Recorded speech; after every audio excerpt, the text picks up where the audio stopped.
All right, guys, I'm back. Texas Off Grid guys, back, man. And I'm back, and I know everybody been buying these Echo worthy batteries, and I've been seeing videos of, I've seen some popping and stuff like that. But I do want to, show y'all something. Just everything when you working with these batteries, even though I feel like these are safe batteries right here, but when you are working with them, read the instruction. You see what it say right there. Please connect the battery cables to the terminals as shown in the fig below. Incorrect connection can cause short circuit. Remember that. Don't do it. Don't do it like that. Do it like that. They're trying to tell you right there. All right, but let's go on from that video. Okay, so I bought these batteries because I run my 3-ton mini split all day now. And I run them on the EG4. I got 35 kilowatts of EG4 batteries.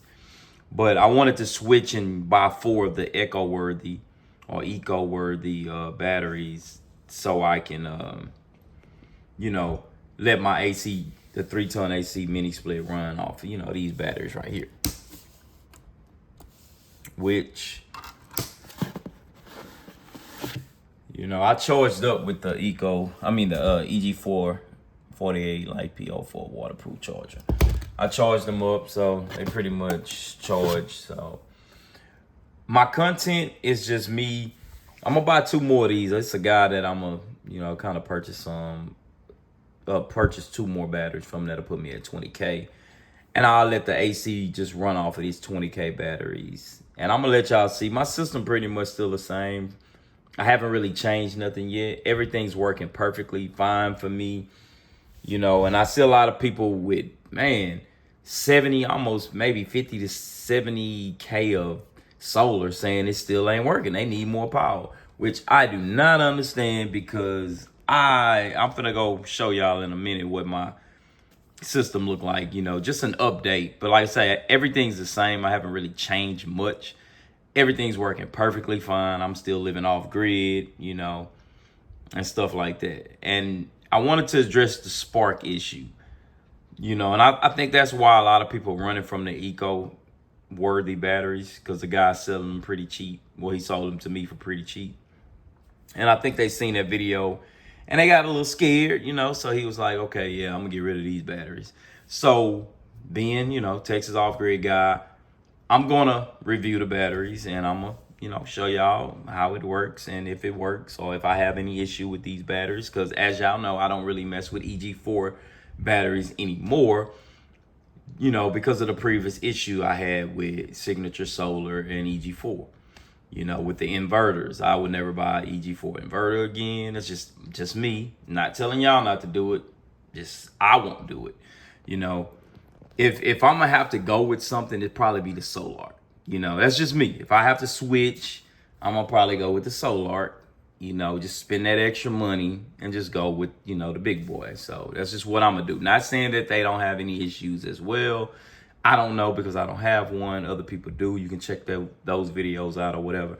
But let's go to my control room and I'll show y'all what, my system look like if you new to my channel.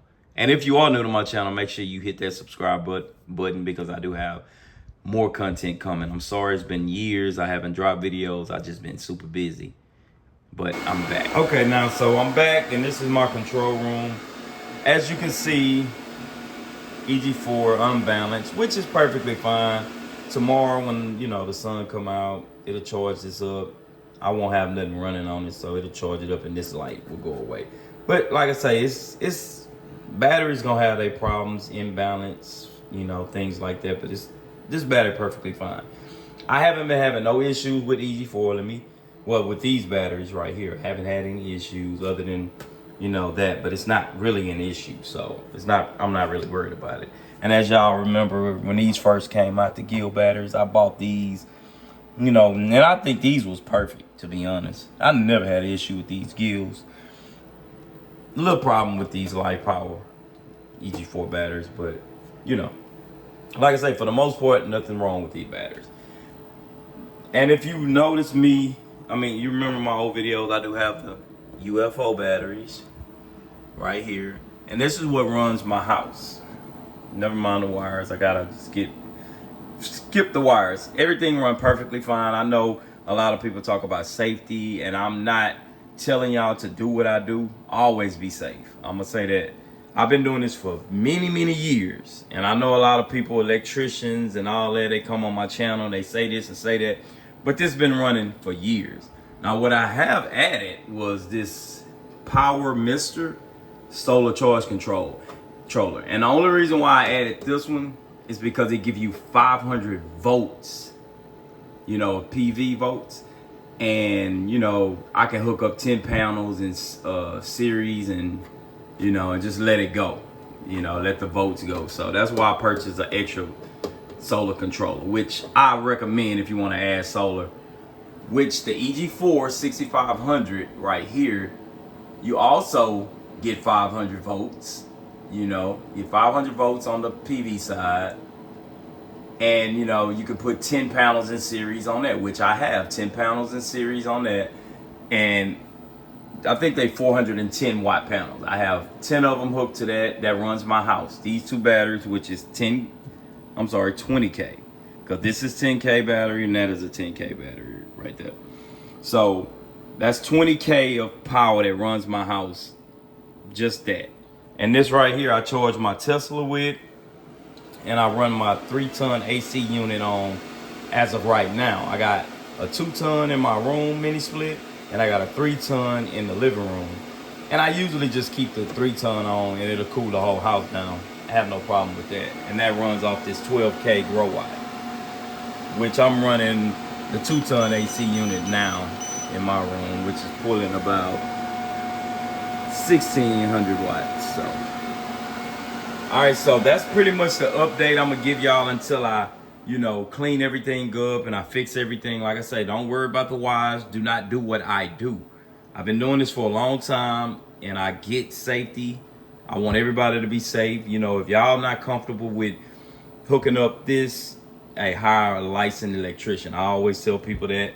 But me, I have never had an issue, and I'm not having no issue, you know, but I do want people to be safe, because I know a lot of us don't talk about being safe. And I know y'all look at my system and be like, oh, he have all them wires, that's fine. But like I say, everything works. I've been doing this for a long time, over 15 years off grid and doing everything myself. So, and I haven't had an issue.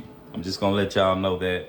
Never had an issue. But I'm back, and I will be dropping more content, because I'm gonna show y'all that you can run a 3-ton mini split. A 3-ton mini split off grid. We're gonna see if we can do it off 20K, because this right here is 5, 10, 15, 20, 25, 30. That's 35 kilowatts right here. So we know for a fact this can run. This already proven that this loops that 3-ton mini split all day long. I mean, I have it on all day. Never cut it off. The only reason why I'm cutting it off now is because it's kind of clashing with when I'm charging my car, the Tesla, and when I'm running the AC unit. Because the Tesla uses a lot of power. Believe it or not, it uses a lot of power. So that's the reason why I bought the Echo Worthy batteries. I'm about, you know, 2 more, and that's gonna run the 3-ton mini split while I charge my car off of the 35 kilowatt light power / the Gill batteries. So I'm back, Texas Off Grid guy. Make sure y'all like, comment, and subscribe to my channel. And always, please, when you're dealing with this type of stuff and you got kids around, you gotta be safe. You got to be safe. Every safety precaution you can take, please take it. And I'll catch y'all in my next video. All right, and I just wanted to show y'all this daytime now, and the battery's charging. But before I use these, you see how this one has 2, and then that one blinking at 3. Before I use these, I'm gonna make sure they fully charged. Like even this one, even if I gotta take off these cables, charge it all the way up, if it don't charge all the way up, but I'm sure it will, then I'll fix that problem. So like I say, it wasn't a big deal because you seen it blinking red. It was only because I charged my Tesla while running the 3-ton AC. And like I say, the Tesla uses a bunch of power. So with the eco-worthy batteries that I just bought, I'm gonna buy 2 more, and that's gonna run my 3-ton mini split. And this right here, the Life Power batteries with the Gill batteries are gonna charge my Tesla. That's what I'm gonna use that for. And the grow the not grow white, which is this is the grow white. The grow white inverter is gonna run that runs off of these. It's gonna charge the Tesla. The UFO batteries runs off of that EG4 6500. That is gonna, that runs my house. I have no issues with that, so no big deal. But I will be posting a video of my test of running the 3-ton mini split on the 4 eco-worthy batteries.